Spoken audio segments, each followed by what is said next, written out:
Бисмиллах, құрметті ханымдар, сабаққа қош келдіңіздер. Бүгін сіздерге кез келген тігіншіге пайдалы болатындай, кез келген тігіншінің заман ағымына қарай алдағы уақытта керек болатындай электронды лекалы жасайтын программамызбен таныстырып үйреткім келіп тұр. Яғни программаның аты Валентина деп аталады. Сол Валентина программасын орнатуды, скачать етуді және соның ішінде инструменттерді қалай пайдалану керек, қандай инструменттер не үшін қолдану керек, соны көрсететін боламын. Практика болсын деп сіздерге косметичканы жасап көрсететін боламын. Өздеріңіздің авторский косметичкаларыңызды жасасаңыздар болады. Егер сабақ сіздерге қызық болса, соңына дейін бірге болыңыздар. Так, сіздерге 4 түрлі Валентина программасының 4 түрлі версиясын беремін. Сол жерден өзіңіздің компьютеріңіз қандай, қай жылғы қандай модельде, соған сай сол Валентинаның версиясын таңдап алатын боласыз, өзіңізге қажетті версиясын.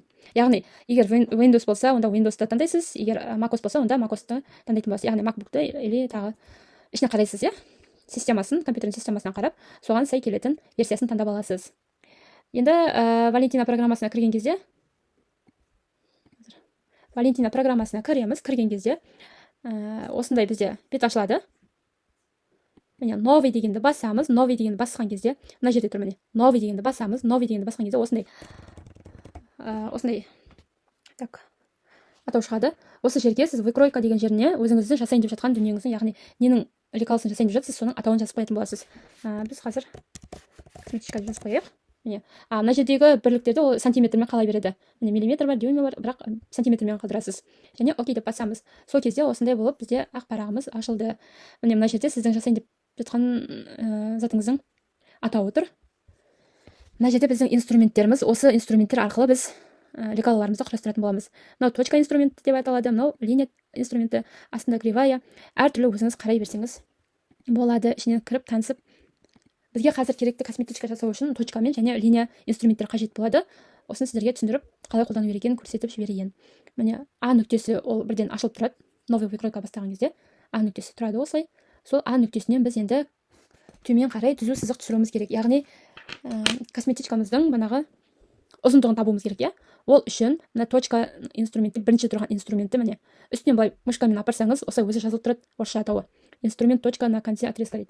Міне, осы біріншісін басып, А нүктесіне апарамыз, және төмен қарай түзу сызық түсіреміз. Сол кезде осындай формула шығады. Бұл формулаға мына жерге длина деген жеріне бізге 20 сантиметр қажет болады.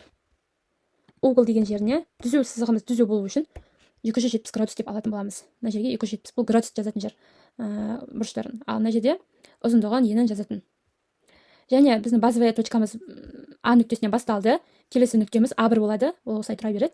Цвет линий сызығымыздың түсі қара болады. Басқа түстер таңдасаңыздар болады. Бірақ мен осымен көрсете берейін.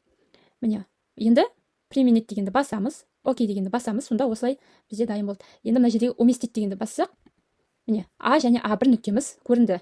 Толықтай көрінді. Енді осыдан түзу сызығымызды түсіріп алғаннан кейін, енді еніне қарай, яғни ені оңға қарай тағы түзу сызық сызамыз. Ол үшін тағы да осы точка инструментіне, бірінші инструментіне барамыз. Мына жерде точкаға барамыз, соның бірінші инструментін өсіп басатын боламыз үстінен. Сосын осы А1-ден оңға қарай осылай түзу сызық сызып, мышкамызды басқан кезде осылай формула шығады. Длина деген жеріне біз 31 деген аламыз. Бұл 31 дегеніміз біздің косметичкамыздың, яғни керекті дүниеміздің банағы ені. Сіздер басқа размермен алсаңыздар да болады. Мен жай сіздерге қазір көрсету үшін ғана осылай алып отырмын. Сіздер өздеріңіздің қалауларыңызбен үлкен, кіші етіп, әртүрлі размерде ала берсеңіздер болады. Бастысы қазір түсініп алсаңыздар, не үшін керек, бұл не цифрлар екенін біліп алсаңыздар болғаны. Енді мына сызығымыз түп түзеу болу үшін, яғни бұрышымыз түп түзеу болу үшін, мына жерде 360 дейміз, немесе 0 десек болады. 360 градус дейміз, немесе 0 дейміз. Сол кезде сызығымыз түп түзеу болады. Басталған нүктеміз А1 нүктесі, А1 нүктесінен қазір дайын болып шығатын нүктеміз А2 болады. Бұл жерде ештеңе өзгертпейміз, тек мына жерде длина мен углды ғана жазамыз. Применить дейміз, окей дейміз. Міне біздің ұзындығымыз және еніміз түзу сызықтар дайын болды. Міне уместить дегенді бассаңыз, сіздің нүктелеріңіз көрінеді. А1 нүктесі және А2 нүктесі болып көрінді. Енді осы жерден біз осы 3 нүктені қосу арқылы тік төртбұрыш шығаруымыз керек. Ол үшін осы точка деген инструментіміздің ішіндегі мына жерге, инструменттердің үстіне жай ғана барсаңыз, өзі жазулар тұрады. Точка X и Y координат двух других точек дейді. Екі нүктенің қиылысын табатын. Екі нүктенің X, Y нүктесі банағы нүктесінен үшінші нүктені шығаратын инструмент деп тұр ғой. Яғни осы жерден осыны басамыз. Сосын А2 нүктесінен А нүктесіне қарай барамыз. Сол кезде міне мына жерде бізде А3 нүктесі пайда болды, көрдіңіздер ме? Мышкамызды басқан кезде біздің сызығымыз жоқ, түзу сызығымыз жоқ, бірақ тек қана нүктеміздің өзі ғана тұр. Енді осы нүктелерді осы жерден сызықтарды шығу үшін нүктелерді бір-біріне қосамыз. Ол үшін міне енді мына жердегі линия дегенге барамыз. Линияға барған кезде екі нүктені бір-біріне қосатын осындай инструмент бар. Біріншісі, соны басамыз да А нүктесінен А3 нүктесіне қарай барамыз. Сол кезде міне бізде түзу сызық шықты. Келесі тағы да басасыз линияны. Мына А3-ті басқаннан кейін тағы да бүйтіп жүре бермейсіз. Себебі ол жерде уже нүкте сызық көрінбейді, алынбайды. Қайтып инструменттің үстінен басасыз. Сосын А3 және А2 нүктелерінің үстінен басқанда осындай сызықтар шығады. Түзу сызықтар, яғни тік төртбұрышымызды жасап алдық осылай. Біздің косметичкамыздың көлемі пайда болды, міне төртбұрыш. Так, тік төртбұрышымыз пайда болды. Енді осыдан біз А және А1, А3 және А2 нүктелеріміздің дәл ортасын табуымыз керек. Ол үшін мына точка дегеннің инструменттерінің ішінен қараймыз. Міне, мына ең соңғы инструменті екі нүктенің ортасын, дәл ортасын табатын инструмент екен. Сол инструменттің үстінен басамыз. Және мына жерден А-ның үстінен және А1 нүктесінің үстінен басқан кезде, міне көрдіңіз ба? Дәл ортасы табылды. Мына жерде осы формула ашылып, ештеңені баспаймыз. Дәл осы күйінде применить және окей деп қабылдай береміз. Міне, А және А1 нүктесінің дәл ортасын тауып едік, А4 нүктесі шықты. Келесі А3 және А2 нүктелерін табу үшін де дәл солай осы линия точка инструментіндегі ең соңғы инструментін аламыз. Алып А3 және А2-ні бір-біріне жалғап, мына жерден ештеңесін өзгертпейміз, применить дейміз және окей деп басамыз. А5 нүктесі пайда болды. Енді қараңыздар. Енді біздің мына дәл А4 пен А5-ті бір-біріне жалғауымыз керек. Қолмен сызғанда да осылай жасаймыз, білесіздер ме? Косметичканы қолмен сызып көріңіздерші. Лекалсын. Дәл осылай жасайсыздар. Оның қиылысатын жерін, банағы енін, ұзындығын дегенде өстіп қолмен сызасыздар. Ана жерде бір сызып қоясыздар и компьютерлеріңізге сақтап қоясыздар. Кез келген размерімен көбейте бересіздер оны. Және PDF форматта кез келген уақытта тауып аласыздар. Негізі бір үйреніп алсаңыздар, осы электронды лекалы ыңғайлы. Қанша деймін, болашақта барлығы электронды болатындықтан, хотя бы базасын білген жақсы, иә? Қандай программа, оның қандай қалай қолданады. Бір уақыттарыңыз болған кезде жаймен басқа да киімдерді жайлап үйренерсіздер. Әзірге осылай. Міне, енді біз А4 пен А5 нүктелерімізді қосайық. Ол үшін біз линия деген инструментімізге барып, яғни бірінші тұрған екі нүктені қосатын бірінші инструментімізді аламыз. Міне, А4 және А5 нүктесінің үстінен мен осылай қойдым. Және бұның үстінен мен тағы басам. Опция тауым керек.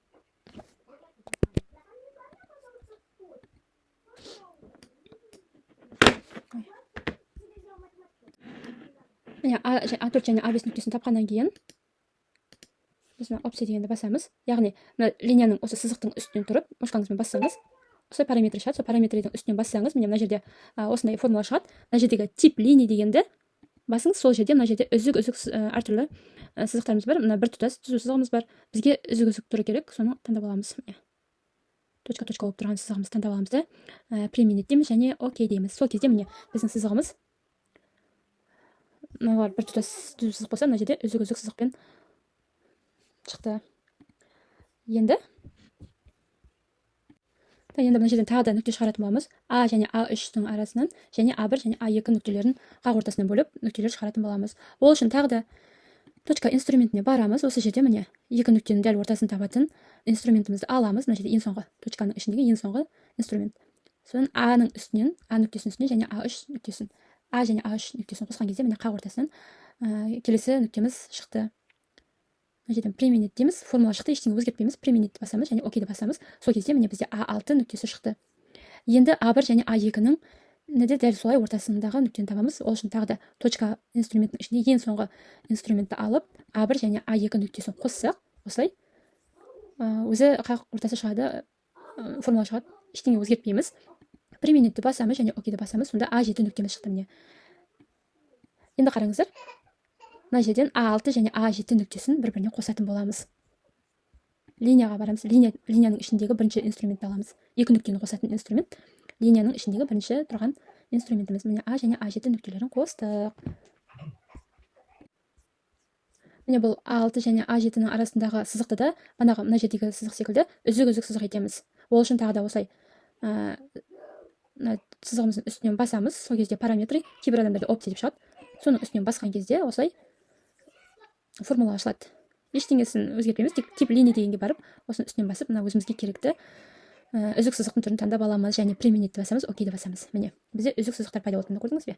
А6 және А7 нүктесі де үзік сызықтар болды. Міне, біздің главный керекті банағы косметичкамызға керекті базасы дайын болды. Енді осы жерден біз табандарын шығаратын боламыз. Ол үшін мына жердегі точка деген точканың ішіне кіріп, соның ішіндегі екінші тұрған инструментті аламыз. Бұл инструмент осылай үстіне мышкамен апарсаңыздар, өздері көрсетіп тұрады. Инструмент точка вдоль линии дейді. Тағы бір осы линияның үстіне тағы бір нүкте шығарғыңыз келсе, осы екінші инструмент қажет болады екен бізге. Енді косметичкамыздың табандарын жасауымыз үшін мына А3-тен керісінше сырттан ішке қарай, А3-тен А6-ға қарай барамыз. Және бұл жерден бізге керекті ұзындық 3,5 см болады. Так, 3,5 деп аламыз.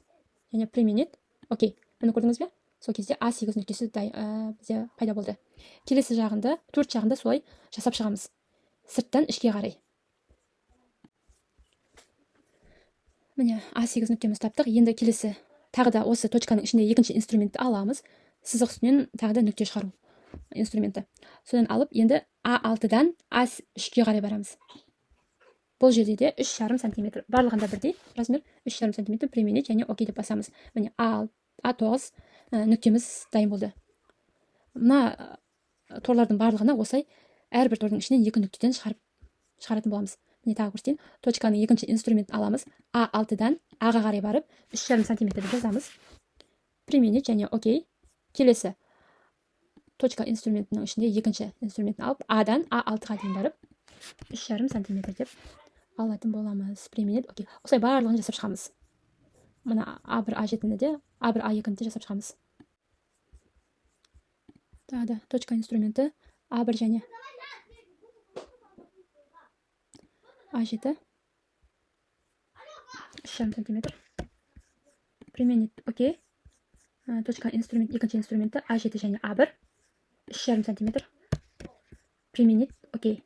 Енді мына соңғы торымызды жасаймыз. Тағы да точка инструментіне екінші инструментін аламыз.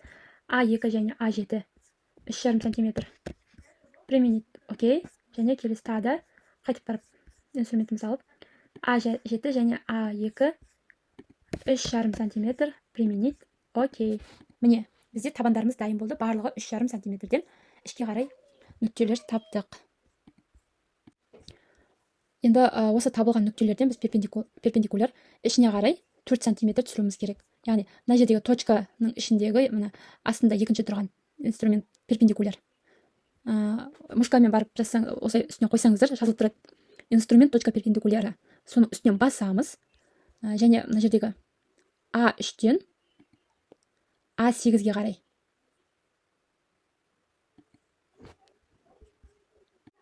Кешіріңіздер, қателесіп кеттім. Табылған нүктеден, перпендикулярды табылған нүктеден шығаратын боламыз. Мына жерде міне точканың ішіндегі астындағы екінші инструментіміз, үшінші тұрған инструментіміз перпендикулярды аламыз және табылған нүктеден А8 табылған нүктеміз, содан ішке қарай, яғни А8-ден А6-ға дейін басамыз да 4 см деп жазамыз. 4 см применить, окей. Міне сол кезде мына жерде бізде А16 нүктеміз шықты. Осылай ішінен 4 см, яғни косметичканың ішіне қарай 4 см-ден табылған нүктелерімізден шығарып отырамыз. Яғни А9, А10, А11 осылардан 4 см ішке перпендикуляр жүргізіп отырамыз. Мына жерде тағы да барам, точка инструментіндегі перпендикуляр инструментін аламын. А9-дан 4 см 4 деп жазам. Мына жерде инструмент формула шықты ғой, соның длинасына тек қана 4 деп жазам, басқа ештеңені өзгертпеймін. Применить және окей дегенді басам. Міне, келесі нүктеміз дайын. Тағы да солай осының барлығына қайталап шығамыз. Перпендикуляр инструменті А10 4 применить, окей. Тағы барамыз. А11 4 применить, окей. Келесі астындағылар тоже солай. Перпендикуляр А12 А7 4 применить, окей. Келесі А13 А7-ге апарамыз. 4 дейміз. Керекті ұзындығымыз 4 см, окей. Мына жақта да солай. Перпендикуляр А14, А2 4 см применить. Окей. және соңғы нүктеміз А15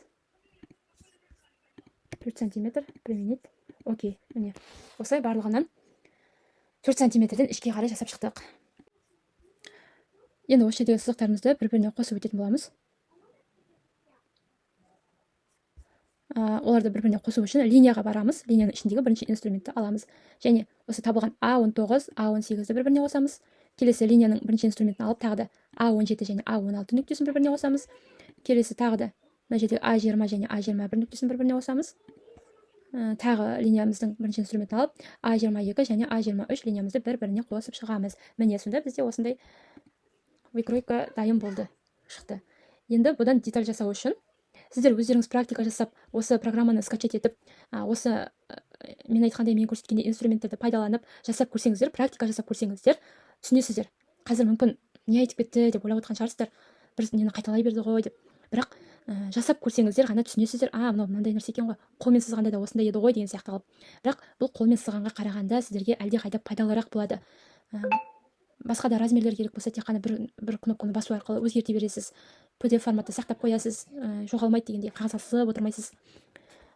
Жалғыз бұл косметика емес, үйреніп алсаңыз, киімдерді оңай модельдеп, осылай керекті лекалыңызды жасап алатын боласыз. Мынау тек сіздерге мен пайдалы болсын деп, база дейді ғой, база ретінде ұсынып, пайдам тисін деген ниетпен көрсетіп отқаным. Так, енді бұның деталін жасауымыз керек. Деталь жасау үшін қазір міне енді біздің выкройкамыз дайын. Енді осыдан деталь жасайтын боламыз. Детальді жасау үшін мына жерде астында мына точка линиялардың астында тағы да инструменттеріміз бар. Мына жерде көріп тұрсаңыздар, деталь деген жазу бар. Соның үстінен басамыз. Сол кезде мына жерде ең бірінші тұрған выкройканың суреті тұр, плюспен. Осы ең бірінші инструментті қолданатын боламыз. Инструмент